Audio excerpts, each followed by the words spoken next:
Merhabalar arkadaşlar, kanalıma, videoma hoş geldiniz. Evet arkadaşlar, bana Instagram'dan da çok sorulan yakadan pileli elbise, tunik modeli var. Ve bugün ben onu tunik olarak dikmeye karar verdim ve sizlerle paylaşmak istedim. Ben kalıbımı hazırladım. Şu şekilde bakın, 2'şer santimlik pile payı verdim kalıbıma. Şu şekilde kalıbımızı hazırladık ve dikeceğiz. Yakası pervazlı olacak. Tabii öncelikle yakasını kestim. Kalıbımdan ayarladım. Şimdi hazırladığım kalıbımı şöyle yerleştireceğim. Tunik olarak ya da elbise olarak keseceğiz arkadaşlar. Siz de pensli temel kalıbınıza model uygulayarak bu kalıbı elde edebilirsiniz arkadaşlar. Şimdi hemen yerleştiriyorum. Şöyle kalıbımızı yerleştiriyoruz. Sabunumu aldım ve çiziyorum. Burası omzumuz, kol evimiz.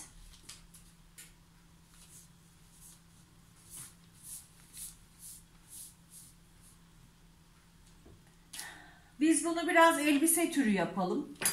Boyunu biraz uzatalım. Boyumuzu şu şekilde. Şöyle 110 santim yeterli.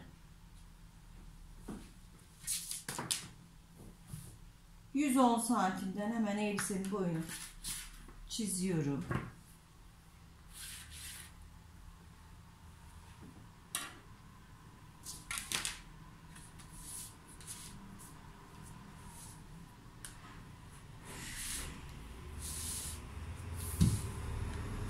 Kenarlardan şu şekilde bakın, cetvelimin açılışına göre boyunu uzattım. Omzumuzu çizdik. Şimdi yakamızı çiziyoruz. Yakamızın pile katlayacağım yerlerine çıtlarını atıyorum. Şöyle ve şöyle arkadaşlar. Pilelerimiz 2'şer santim. Yani 4 santim 2 santimden katlayacağız. Evet. Şimdi hemen ön bedenimizi, kalıbını kaldırıyorum.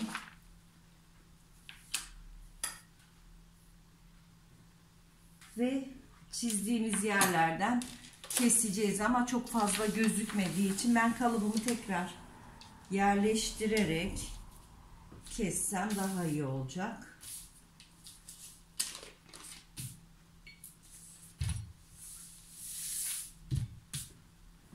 Ya da şöyle siyah kalemle bakayım, çiziyorsa siyah kalemle çizelim. Evet, siyah kalemimiz çiziyor. Siyah kalemle daha çok belli olacak. Bir çıt, 2 çıt, 3 çıt. Evet.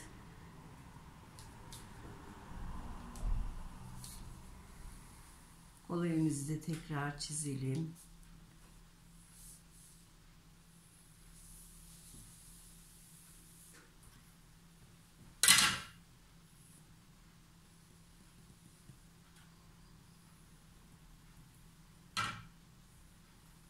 Evet. Siyah kalemle daha çok belli oldu. Şimdi kalıbımı kaldırıyorum.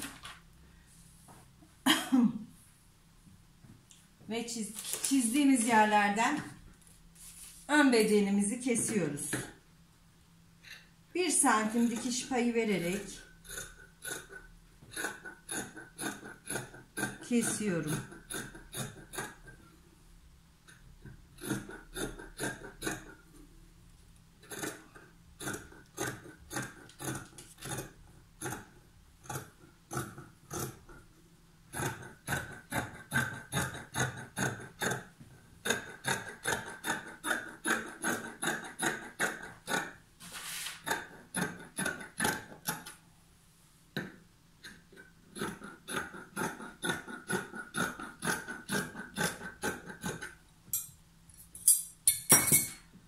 Evet arkadaşlar. Ön bedenimizi kestik. Şimdi pile yapacağımız yerleri çıt atıyoruz.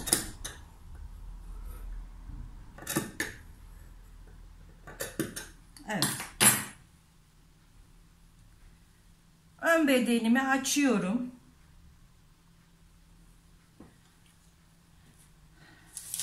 Şimdi 4 santimden işaretini alıyorum. 4 santim.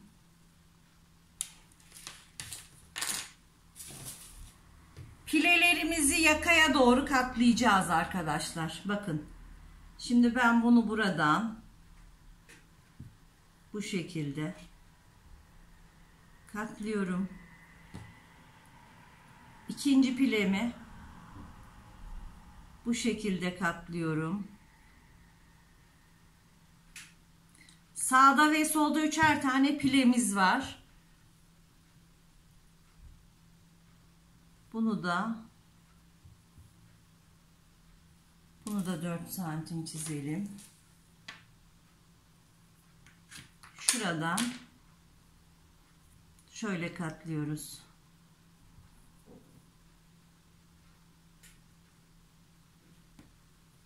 Evet. Gördüğünüz gibi yaka şeklini alıyor arkadaşlar. Şimdi bu tarafı katlayacağım. Bu taraf pilelerimizi katlayacağız.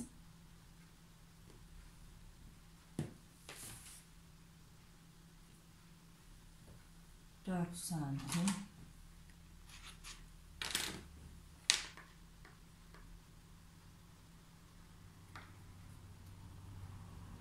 Birinci pilem.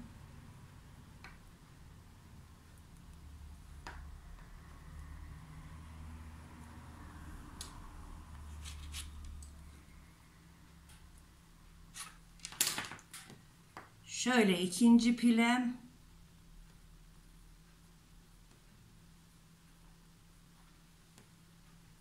Ve bu da üçüncü pilem.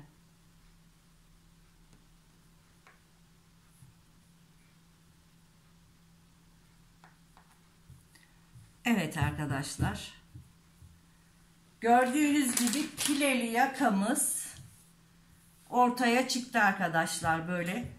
Siz bu şekilde kalıbınıza model uygulayarak yaptığınızda bunu elbise olarak da tunik olarak da kesebilirsiniz. Şimdi ön bedenimiz tamam. Böyle pervaz yaka takacağız arkadaşlar. Yakamızı keseceğiz. Şimdi arka bedenimize geçelim.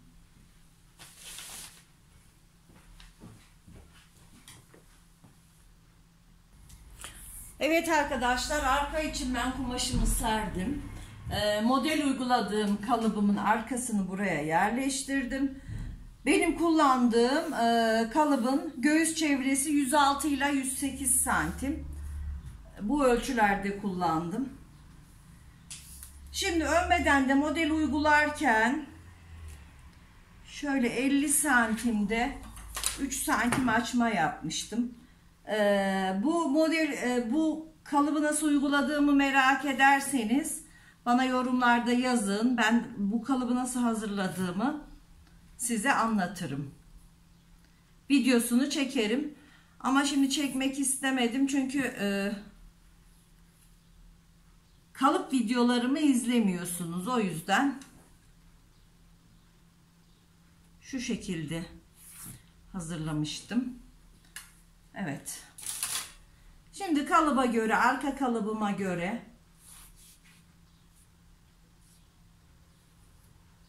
çiziyorum. Cetvelimle gelişine göre açıyorum. Tabii ön bedenimizin etek ucunu ölçüyoruz. Kaç santimse ona göre yapacağız. O yüzden de şöyle seriyorum. Şu şekilde dikiş payıyla işaretini alıp keseceğim.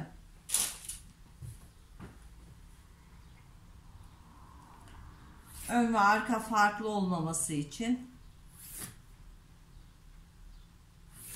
Evet. Şimdi arkamız da hazır. Hemen arka bedenimi de kesiyorum.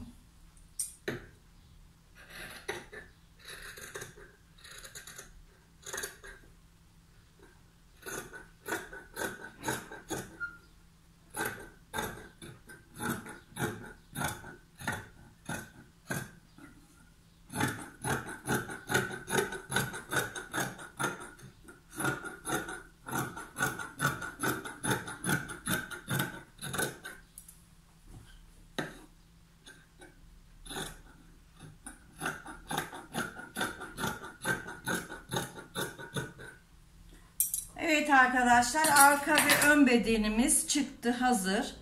Şimdi şöyle arkayı bir serelim.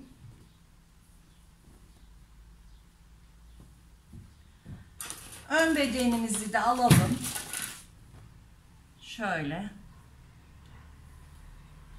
Pilelerini iğnelemiştim zaten. Şu şekilde omuzlarımızı dikeceğiz.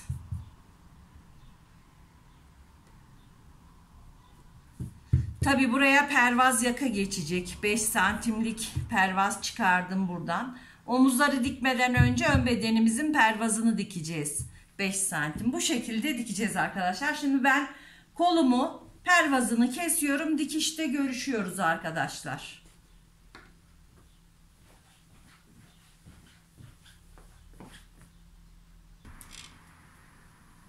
Evet arkadaşlar, şimdi yaka pervazımızı kestik. Buradan diktik, çıtlarımızı attık, ütüleyip çevirdik. Tuniğimizin de pilelerini diktim. Şimdi yaka pervazımın ortasına çıtımızı attık. Bedenimin de ortasına çıtını attım. Bu şekilde buraya bu yakayı geçireceğiz. Şöyle iğneleyeceğiz arkadaşlar burayı. Pervazımızı dikeceğiz bu şekilde. Yakamızı yerleştireceğiz. Sonra elbisemizin dikimine geçeceğiz arkadaşlar.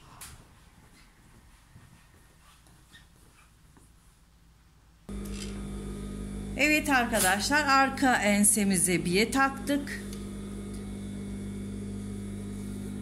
Ön bedenimize düz dikiş makinede pervazımızı geçirdik. Şimdi overlock'ta bunu temizleyeceğim. Ve elbisemizin omuzlarını, yanlarını, kolunu takıp tamamlayacağız. Şimdi pervazımı temizliyorum.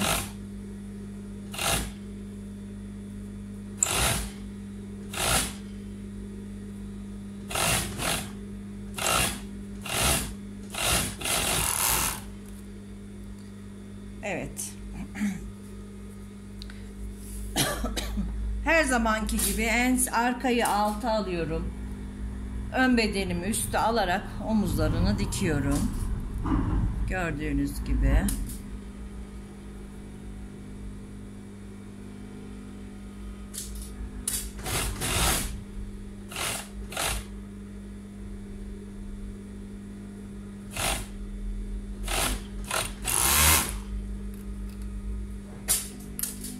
Diğer omuzunu da dikiyorum.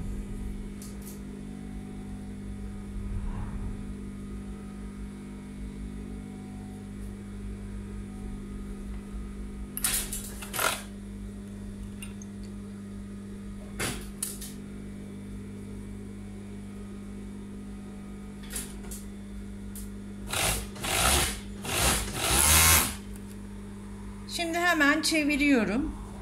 Kol takacağım. Kola önden başlıyorum. Hemen önde bakın, kolumda çıtım var. Buradan başlıyorum.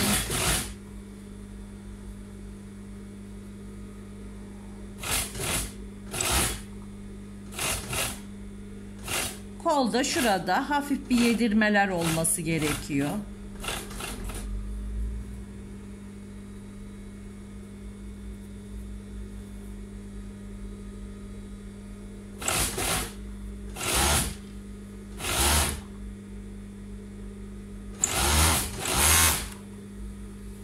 Şimdi hemen kolu taktığım tarafın yanını kapatıyorum.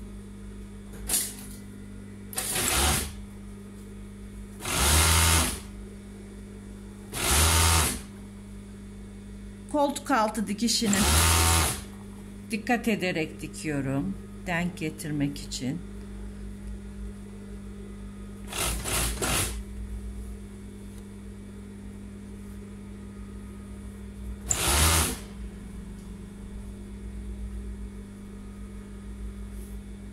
Koltuk altını geçtikten sonra etek uçlarını birbirine denk getiriyoruz.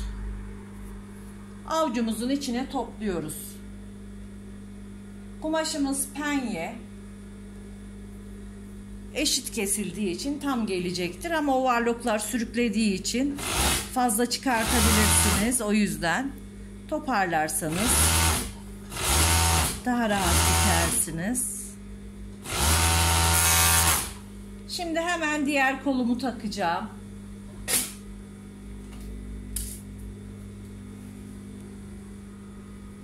Bu sefer arkadan denk geliyor. Arka kol, arka beden. Şimdi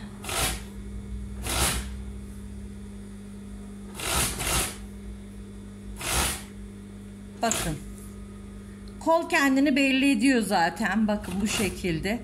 Burada yedirme olduğunu gösteriyor dikerken.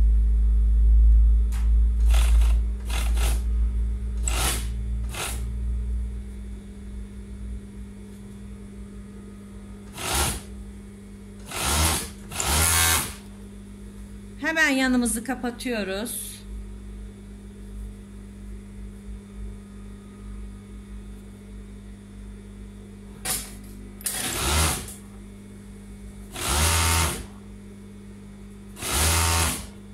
Kumaşım penye, 1.80 eninde. Bu tunik için 1,5 metre çiftten kumaş kullandım. Tuniğimiz 44, 46, 48 bedene uyumludur. Yani siz isterseniz elbise olarak da kullanabilirsiniz bu modeli.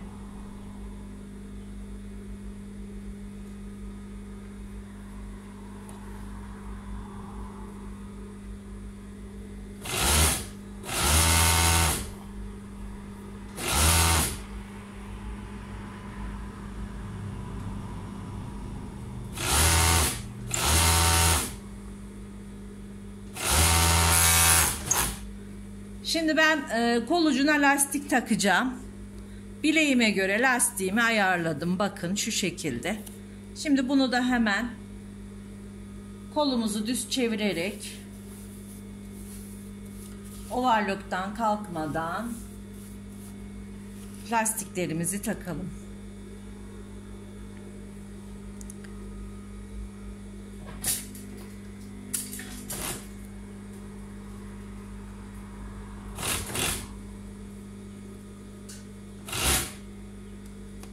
Lastiğimi şu şekilde tutuyorum. Gergin bir şekilde.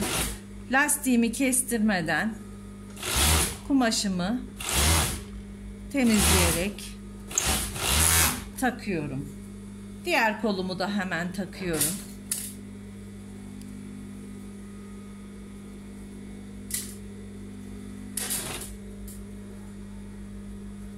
Birazcık diktikten sonra lastiğimi kumaşa dengeliyorum.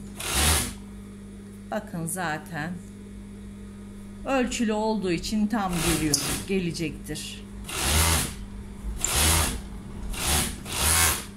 Evet, şimdi lastiğimi bu şekilde kapatıyorum. Etek ucunu da kapatıyorum. Elbisemiz bitti. Evet arkadaşlar, elbisemizin bitmiş hali gördüğünüz gibi çok güzel ve şık oldu arkadaşlar. Bakın şu şekilde pilelerimiz, yakadan pilelerimiz harika oldu. Siz de bu şekilde yapabilirsiniz arkadaşlar. Bakın yaka detayını yakından gösteriyorum. Pilelerini gördüğünüz gibi. Çok hoş ve şık bir elbise oldu.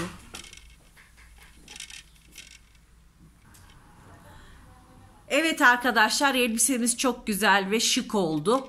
Siz de pensi temel beden kalıbınıza model uygulayarak bu pileli modeli aerobin kumaşlarda, tek renkli kumaşlarda çok şık bir elbise olarak şifonlarda da dikebilirsiniz. Beğeni ve yorumlarınızı bekliyorum arkadaşlar. Kanalıma abone olmak ücretsizdir. Ayrıca bu kalıba model uygulamasını öğrenmek isterseniz bana yorumlarda yazın. Ben bu kalıbı çizerim size. Çizmedim çünkü kalıp videolarım izlenmiyor arkadaşlar. O yüzden kalıbını çekmedim. İsterseniz çekerim. Hoşça kalın, sağlıkla kalın.